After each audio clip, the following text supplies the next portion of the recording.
मेरे प्यारे देशवासियों, आप सभी को क्रिसमस की शुभकामनाएं। हम इस वर्ष के अंतिम सप्ताह में हैं। 2022 बस आने ही वाला है। आप सभी 2022 के स्वागत की तैयारी में जुटे हैं, लेकिन उत्साह और उमंग के साथ ही ये समय सचेत रहने का भी है। आज दुनिया के कई देशों में कोरोना के नए वेरिएंट ओमिक्रॉन की वजह से संक्रमण बढ़ रहा है। भारत में भी कई लोगों के ओमिक्रॉन से संक्रमित होने का पता चला है। मैं आप सभी से आग्रह करूंगा कि पैनिक न करें। हां, सावधान रहें, सतर्क रहें, मास्क उसका भरपूर उपयोग करें और हाथों को थोड़ी थोड़ी देर पर धुलना, इन बातों को हमें भूलना नहीं है। आज जब वायरस म्यूटेट हो रहा है तो हमारी चुनौतियों का सामना करने की ताकत और आत्मविश्वास भी मल्टीप्लाई हो रहा है। हमारी इनोवेटिव स्पिरिट भी बढ़ रही है। आज देश के पास 18 लाख आइसोलेशन बेड्स हैं, 5 लाख ऑक्सीजन सपोर्टेड बेड्स हैं, 1,40,000 आईसीयू बेड्स हैं। आईसीयू और नॉन आईसीयू बेड्स को मिला दें तो 90,000 बेड्स विशेष तौर पर बच्चों के लिए भी हैं। आज देश में 3,000 से ज्यादा पीएसए ऑक्सीजन प्लांट्स काम कर रहे हैं। 4 लाख ऑक्सीजन सिलेंडर्स देश भर में दिए गए हैं। राज्यों को जरूरी दवाओं की बफर डोज तैयार करने में सहायता की जा रही है। उन्हें पर्याप्त टेस्टिंग किट्स भी मुहैया कराई जा रही है। साथियों, कोरोना वैश्विक महामारी से लड़ाई का अब तक का अनुभव यही बताता है कि व्यक्तिगत स्तर पर सभी दिशा निर्देशों का पालन कोरोना से मुकाबले का बहुत बड़ा हथियार है। और दूसरा हथियार है वैक्सीनेशन। हमारे देश ने भी इस बीमारी की गंभीरता को समझते हुए बहुत पहले वैक्सीन निर्माण पर मिशन मोड में काम करना शुरू कर दिया था। वैक्सीन पर रिसर्च के साथ साथ ही approval processes, supply chain, distribution, training, IT support system, certification पर भी हमने निरंतर काम किया। इन तैयारियों का ही नतीजा था कि भारत ने इस साल 16 जनवरी से अपने नागरिकों को वैक्सीन देना शुरू कर दिया था। ये देश के सभी नागरिकों का सामूहिक प्रयास और सामूहिक इच्छा शक्ति है कि आज भारत 141 करोड़ वैक्सीन डोज के अभूतपूर्व और बहुत मुश्किल लक्ष्य को पार कर चुका है। आज भारत की वयस्क जनसंख्या में से 61% से ज्यादा जनसंख्या को वैक्सीन की दोनों डोज लग चुकी हैं। इसी तरह वयस्क जनसंख्या में से लगभग 90% लोगों को वैक्सीन की एक डोज लगाई जा चुकी है। आज हर भारतवासी इस बात पर गर्व करेगा कि हमने दुनिया का सबसे बड़ा, सबसे विस्तारित और कठिन भौगोलिक स्थितियों के बीच इतना सुरक्षित वैक्सीनेशन अभियान चलाया। कई राज्य और विशेष तौर से टूरिज्म की दृष्टि से महत्वपूर्ण राज्य जैसे गोवा, उत्तराखंड, हिमाचल जैसे राज्यों ने 100% सिंगल डोज वैक्सीनेशन का लक्ष्य हासिल कर लिया है। आज देश के दूर सुदूर गांवों में जब 100% वैक्सीनेशन की खबरें आती हैं तो मन को संतोष होता है। यह प्रमाण है हमारे हेल्थ सिस्टम की मजबूती का,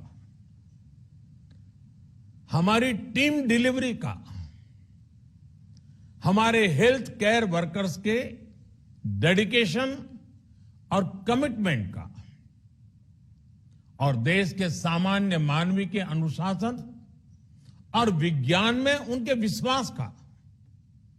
हमारे देश में जल्दी ही नेजल वैक्सीन और दुनिया की पहली डीएनए वैक्सीन भी शुरू होगी। साथियों, कोरोना के खिलाफ भारत की लड़ाई शुरू से ही वैज्ञानिक सिद्धांतों, वैज्ञानिक परामर्श और वैज्ञानिक पद्धति पर आधारित रही है। पिछले 11 महीने से देश में वैक्सीनेशन अभियान चल रहा है। देशवासी इसके लाभ भी महसूस कर रहे हैं। उनकी रोजमर्रा की जिंदगी सामान्य हो रही है। आर्थिक गतिविधियां भी दुनिया के कई देशों की तुलना में उत्साहजनक रही हैं। लेकिन साथियों, हम सभी जानते हैं कि कोरोना अभी गया नहीं है।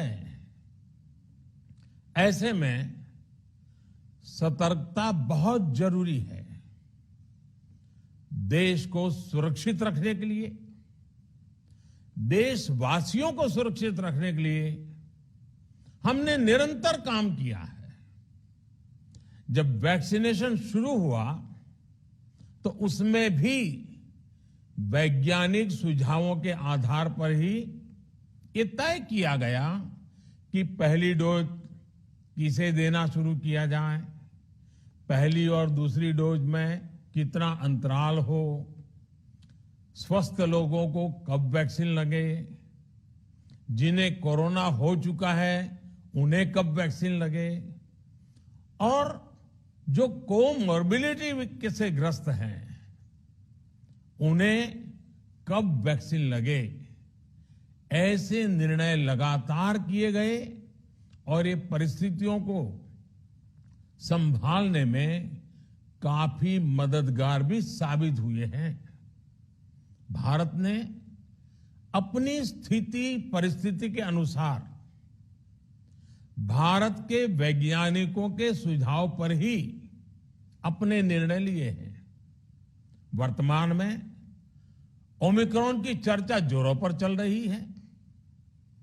विश्व में इसके अनुभव भी अलग अलग है, अनुमान भी अलग अलग है। भारत के वैज्ञानिक भी इस पर पूरी बारीकी से नजर रखे हुए हैं, इस पर काम कर रहे हैं।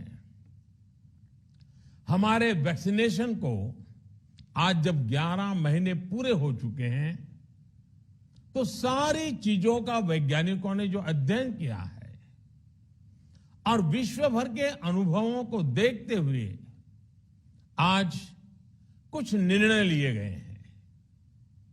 आज अटल जी का जन्मदिन भी है, क्रिसमस का त्योहार भी है, तो मुझे लगा कि इस निर्णय को आप सबके साथ साझा करना चाहिए। साथियों, 15 साल से 18 साल की आयु के बीच के जो बच्चे हैं, अब उनके लिए देश में वैक्सीनेशन प्रारंभ होगा। 2022 में 3 जनवरी को सोमवार के दिन से इसकी शुरुआत की जाएगी। ये फैसला कोरोना के खिलाफ देश की लड़ाई को तो मजबूत करेगा ही, स्कूल कॉलेजों में जा रहे हमारे बच्चों की और उनके माता पिता की चिंता भी कम करेगा। साथियों, हम सबका अनुभव है कि जो कोरोना वॉरियर्स हैं, हेल्थ केयर और फ्रंटलाइन वर्कर्स हैं, इस लड़ाई में देश को सुरक्षित रखने में उनका बहुत बड़ा योगदान है। वो आज भी कोरोना के मरीजों की सेवा में अपना बहुत समय बिताते हैं।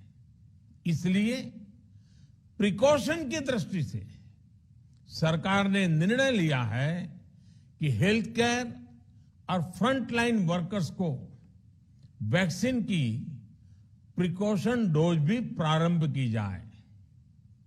इसकी शुरुआत 2022 में 10 जनवरी सोमवार के दिन से की जाएगी। साथियों, कोरोना वैक्सीन का अब तक का ये भी अनुभव है कि जो अधिक आयु वाले हैं और पहले से ही किसी न किसी गंभीर बीमारी से पीड़ित हैं, उन्हें प्रिकॉशन लेना सलाह योग्य है। इसको ध्यान में रखते हुए 60 वर्ष से ऊपर की आयु के कोमॉर्बिडिटी वाले नागरिकों को उनके डॉक्टर की सलाह पर वैक्सीन की प्रिकॉशन डोज का विकल्प उनके लिए उपलब्ध होगा। ये भी 10 जनवरी से प्रारंभ होगा। साथियों, मेरा एक आग्रह है कि अफवाह, भ्रम और डर पैदा करने के जो प्रयास चल रहे हैं, उनसे बचना चाहिए। हम सभी देशवासियों ने मिलकर अब तक दुनिया का सबसे बड़ा वैक्सीनेशन अभियान चलाया है। आने वाले समय में हमें इसको और गति देनी है और विस्तार देना है। हम सभी के प्रयास ही कोरोना के खिलाफ इस लड़ाई में देश को मजबूत करेंगे। आप सबका बहुत बहुत धन्यवाद।